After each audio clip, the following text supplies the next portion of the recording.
teach a person how to fish.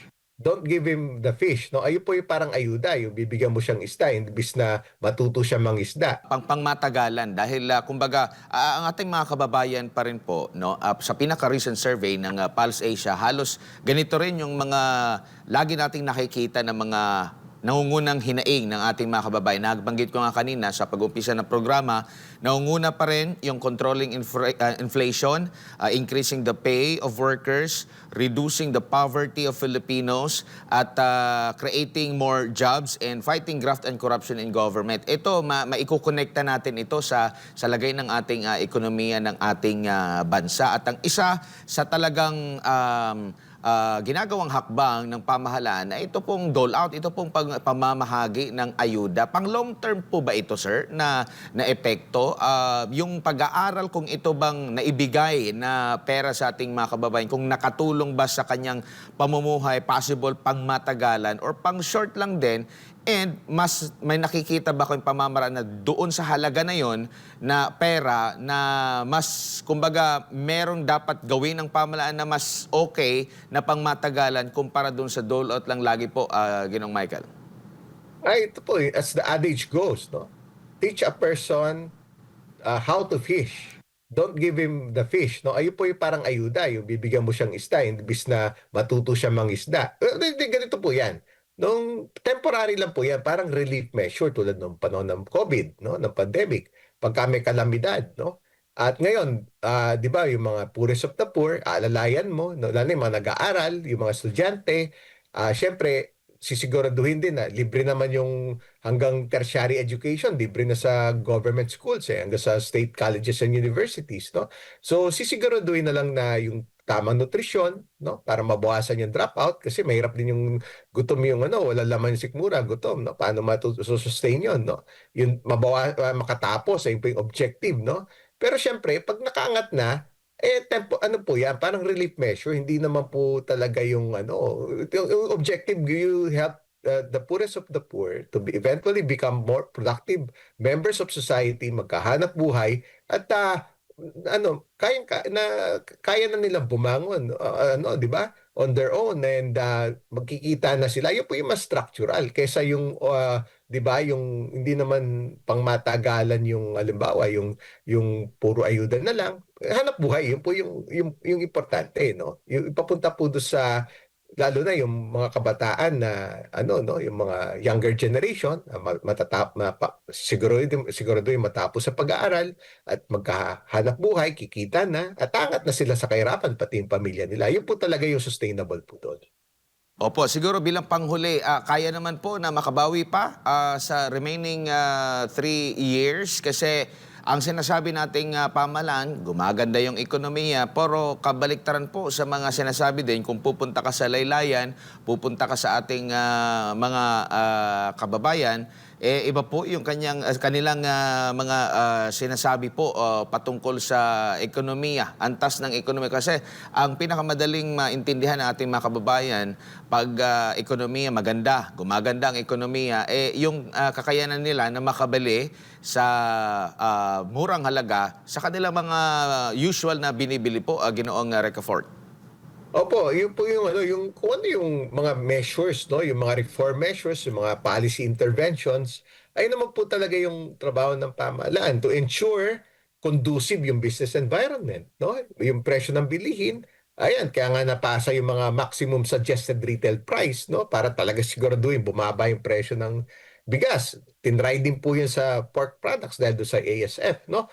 Ayun po, pababain yung inflation, yung presyo, yung pagtaas ng presyo ng bilihin. Ang importante naman po talaga, mas mabilis yung paglago ng kita. Nakita naman natin, in-adjust din yung mga minimum wages. Yung huli, 7.8% din po yun dito sa Metro Manila. At sa ibang rehiyon, pag-uusapan din po yun, more or less, magkakahawig din. Iba-iba lang yung business conditions, pero similar.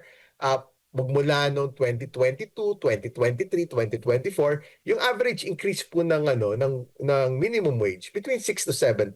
So, importante, lumalago yung ekonomiya, 5.4%. Mas mabilis po yung paglago ng ekonomiya, paglago ng kita, no?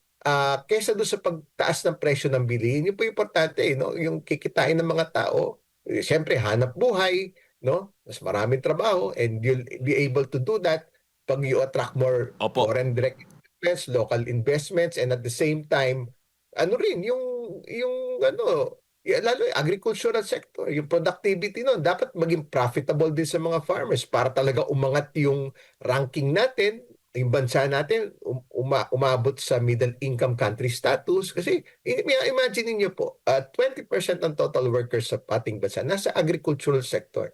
So kung gawing mas productive yon, no, gawing mas mechanized, yung high-tech yung ginagamit para lalo mapalago yung production nila, no? Mapababa yung cost of production. Panalo tayo dun eh. Dadagdag kita nila, bababa yung presyo ng bilihin. Eh, ang ginagawa ng mga bansa rin, ng mga karating bansa natin na nakakapag-export din po sila ng mga produkto nila tulad ng mga bigas and other agricultural products. So, yun po talaga yung aangat yung maraming yung poorest of the poor, yung mga nasa laylayan lalo na, no? Siyempre, ano rin yung biggest equalizer still education, no? Lalo STEM courses and technology, no? Yun po talaga yung magnanarrow ng gap, yung gap sa infrastructure, no?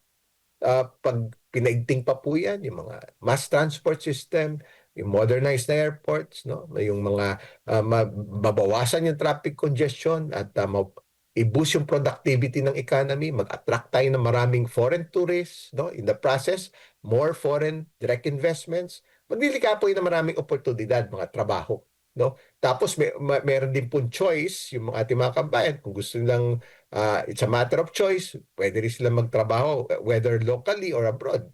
$40 billion yung kita ng OFW remittances per year. We're the fourth largest in the world after India, Mexico, and China. Yes po. No? We are the biggest sources of nurses, 20%.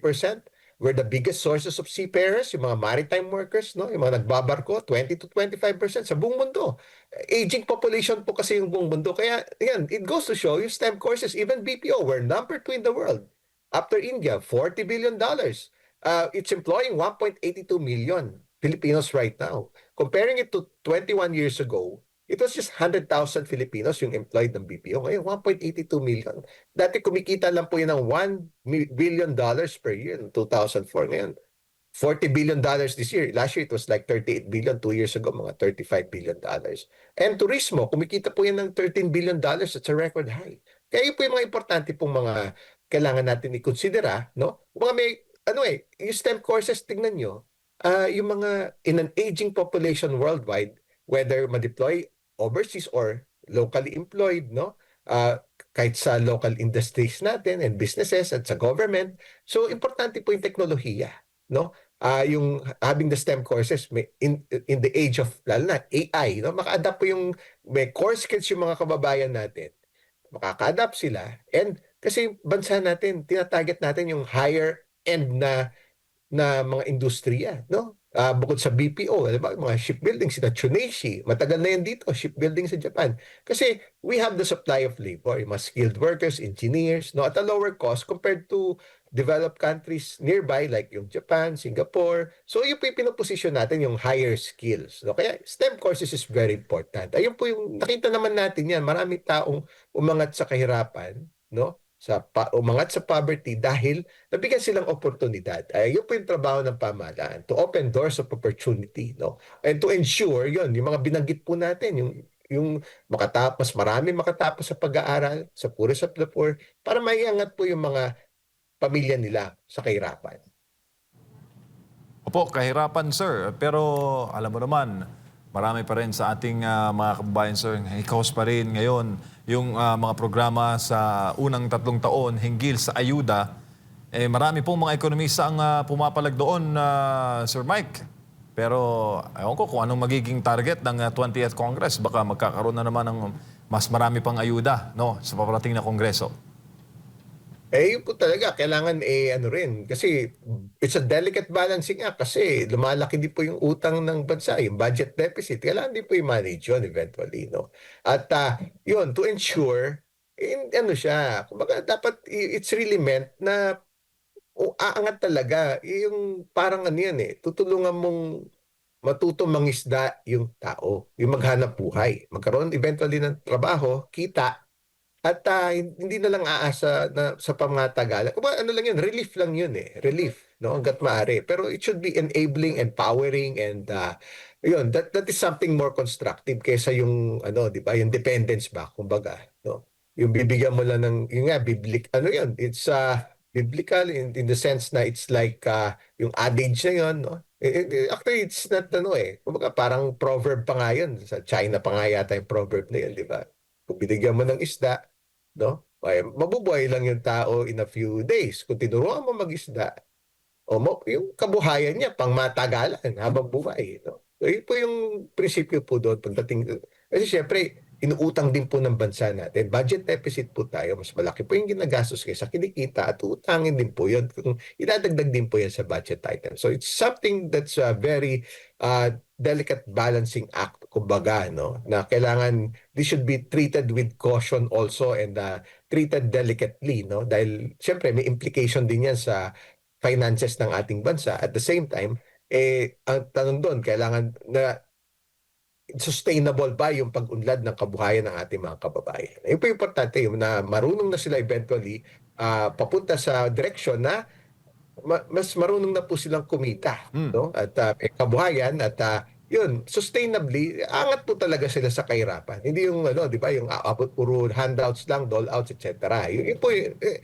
it's a dilemma for many countries. It's not just here, no? Lalo na pandemic, nakita rin po yun sa napakaraming bansa. Magtatrabaho pa ba yung mga tao o aasa na lang sa ayuda? Siyempre, mas gusto natin yung in a sustainable manner. Hanggang ngayon, it's in developed countries there kasi parang yung mga tao naisip na mag-abang na lang ng ayuda o magtrabaho sila. Baka mas pagod pa sila magtrabaho kung hindi naman nalayo yung pagtanggap nila ng ayuda. So it's those policies, those are very important. It's also a policy dilemma in many developed nations. It's not just here in the Philippines, pati yung mga maunlad na bansa, ganun din po kasi parang napansin din nila yun eh. Lumalaki rin yung mga utang nila, yung mga budget deficit.